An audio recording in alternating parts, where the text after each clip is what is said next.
As Brooke struggles to accept Katie using her own name, Katie dangles an opportunity for Deke. If irony were couture, Brooke Logan would be wearing it head to toe this week on The Bold and the Beautiful. At Forrester Creations, what begins as a tense business discussion quickly spirals into a deeply personal meltdown when Ridge Forrester, Brooke Logan, and Carter Walton drop a bombshell on Steffi Forrester Finnegan. Katie Logan has legally secured the Logan name after Forrester's rights to it quietly expired. The reaction is immediate and explosive.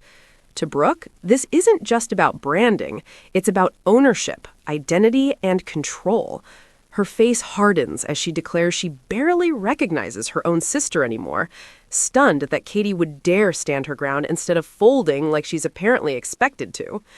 Brooke insists she doesn't want Katie using her name, as if Katie somehow borrowed it without permission, and claims she can't fathom why Katie would even want to. The irony, of course, sails straight past her. Katie Logan was a Logan long before she ever married Bill Spencer, just like Brooke. But logic has never been Brooke's strongest accessory. Brooke's tangent and the group pile on. As the conversation continues, Brooke abruptly veers off topic to express how sorry she is that Deke Sharp had to be let go from Forrester. The comment lands awkwardly, hollow, misplaced, and oddly self-serving, especially given what follows. Rather than reflecting on how quickly Deke was dismissed, the group immediately pivots to dismantling Katie's ambitions piece by piece. They point out that Katie has no product, no designer, no clear roadmap. Ridge, never one to miss a chance to flex, smugly notes that it takes more than a sleek office to run a fashion house. Then he makes an especially low blow by questioning why Katie would ever marry Bill Spencer again, as if her personal choices somehow invalidate her professional goals. The message is crystal clear. Katie doesn't belong in their world. Carter admits he's shocked Katie wasn't more of a pushover, while Ridge chalks up her newfound backbone entirely to Bill's influence. In Ridge's mind, Katie couldn't possibly have arrived at this decision herself. She's got a name that doesn't belong to her, no fashion sense, no soul. His final verdict? Good luck. The dismissal drips with arrogance and sets the stage for what comes next. Deke down in the dumps. Across town at Il Gardino, the tone is quieter, but no less emotional. Deacon Sharp gently eases Deke into his new reality. A waiter's apron instead of a designer's sketch pad. Deacon does his best to frame it positively, reminding his son that there's dignity in honest work. Still, it's clear this isn't where Deke wants to be. When Katie and Bill walk into the restaurant, Deacon greets them warmly with, "My in-laws," before seating them. The moment is light, but it doesn't stay that way for long. The newlyweds quickly slip into strategy mode, venting about Brooke's reaction and plotting how Katie will prove her doubters wrong. Bill is fired up. Katie is focused. At the bar, Deacon and Deke prep mozzarella while talking shop. Deacon tells Deke how proud he is of Il Gardino, but admits the food business just isn't his passion. Fashion is. He still dreams of designing. He still hopes someone will give him another chance. Unbeknownst to him, that someone is sitting just a few feet away. The moment Katie sees it. As Katie and Bill discuss how she plans to crush the competition, once she finds a designer, Katie's eyes drift across the room. She notices Deke refilling water glasses, moving with quiet determination. And suddenly, it clicks. Her face lights up.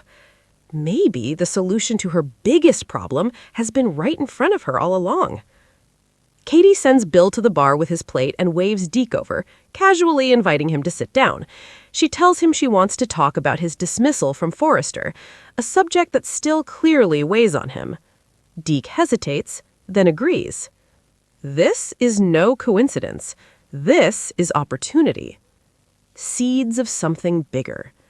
At the bar, Deacon pokes fun at Bill for ordering a club soda with lime instead of his usual hard liquor.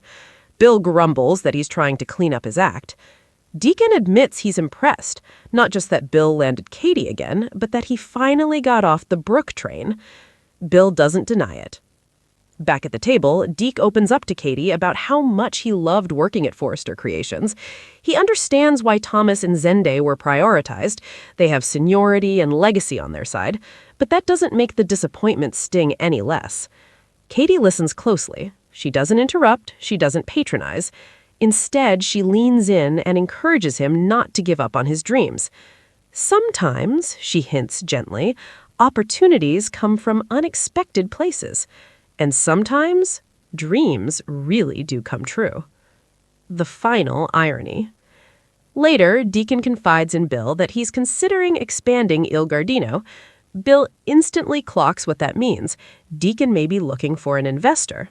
Bill admits he's impressed with how far Deacon has come and declares his pizza the best in town.